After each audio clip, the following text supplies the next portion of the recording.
As you guys might have noticed at home, it's always Thomas that gets to review sports games. And once again, we're in the studio to review a sport game. This time it's tennis. Mm-hmm. Topspin. Yeah. 4. Oh yeah. Go. Do you play tennis? Do you hit balls with rackets? You actually do. Topspin 4 is it is always the fight of being the best tennis game has always been between the Virtua Tennis and Topspin 4 and Topspin. Mario Tennis. True, I'm sorry about that. And Topspin was kind of the latter entry into this whole fighting thing.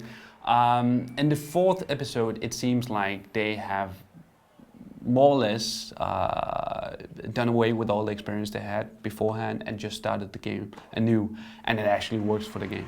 So that's a good thing. Is Topspin 4 reboot? More or less, yes.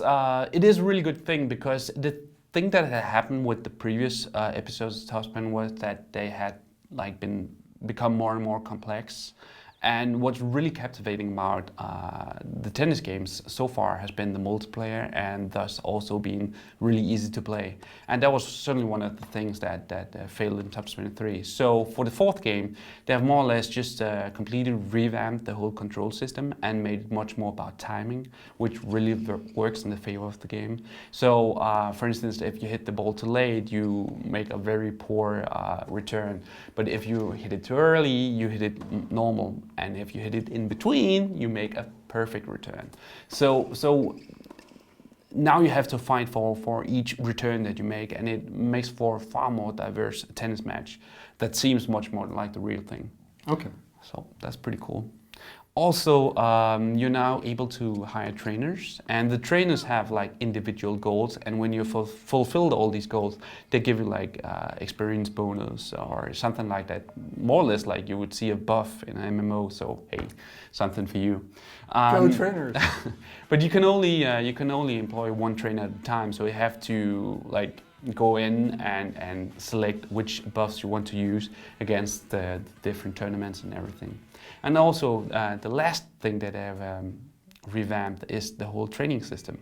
So instead of having all these, Virtua Tennis kind of brought in the whole idea about these really strange mini games where you like had to do everything from like just, I don't know, running around on a track to like sinking boats.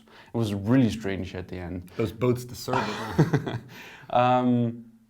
But the new game just give you a month that you're able to plan yourself, and how you plan that month, that means if you set up training matches or anything, gives you certain amounts of experience. And the experience is siphoned into, I believe, 3 different categories that defines what kind of player you want to build. And the system more or less takes over from there, and it works surprisingly well.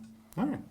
Then, of course, tennis games always seem to focus on also, to me as an outsider, the graphics, how the players actually look and move, and animations and facial expressions and all that stuff. At certain points of time, at certain points of time, it looks really good, but it still has the problem that these are the world's most famous players.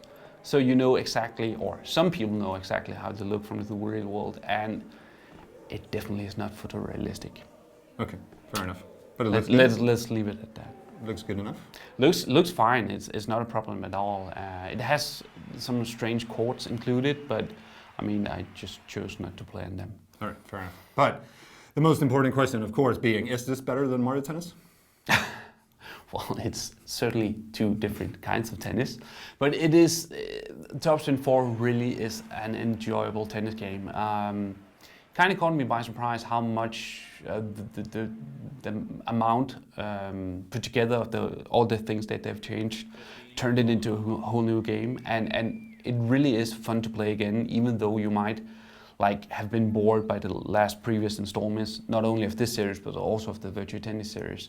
And it is kind of nice to once again have a tennis game that you are able to play not only by yourself but also able to introduce for your friends who maybe haven't been playing consoles as much as you, and just sit down and have a really, really good multiplayer session.